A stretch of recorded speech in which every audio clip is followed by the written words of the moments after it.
Aksesuar olaraq yenə belə gümüş çəp seçirəm.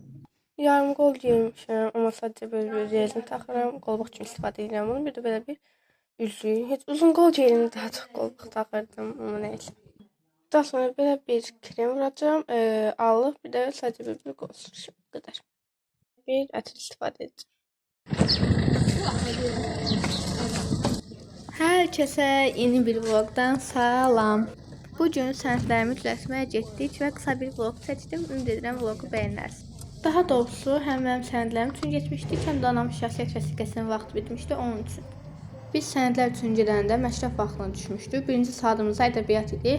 Ədəbiyyatdan da KSG-miz olduğu üçün heç bir mağazaya falan girmədik. Sadəcə tez bazar gedib sənədləri falan düzəldib qayıtdıq. Mən daha uzun bir vlog gözləyirdim. Ən azından 6-7 dəqiqəlik bir vlog. Amma 4 dəqiqəlik vlog alındı. Çünki içəridə heç nə çəkə bilmədim. Orada çəkilişə icazə yox idi. Əslində mən 14 saniyəlik bir hissə çəkmişdim. Sadəcə orada bizə dedilər ki, çəkilişə icazə yoxdur. Ona görə mən vloqa əlavə etmədim. Vlogu paylaşmaq istəmirdim. Çünki düşündüyümdən daha qısa almışdı. Sadəcə çox böyük bir həvəslə çəkdiyim üçün dedim paylaşım. Qısa da olsa inşallah bəyənərsiniz.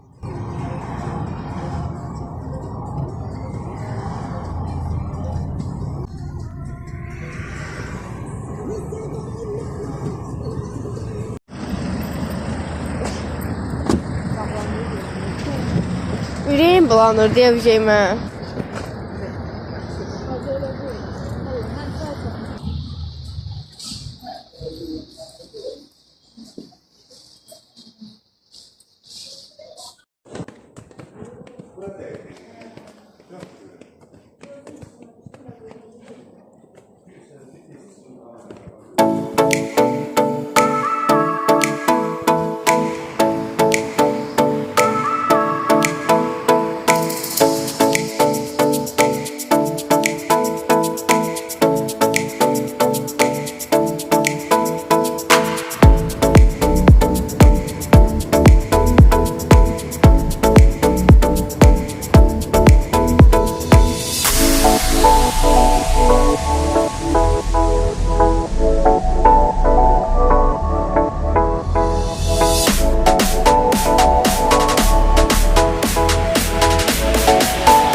Sağ ol, öptüm, bay bay.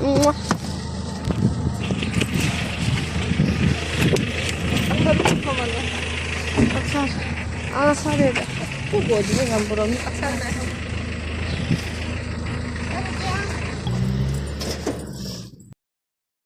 Sağ olun dostlar. Kanala abone olup like atmayı unutmayın. Bay bay.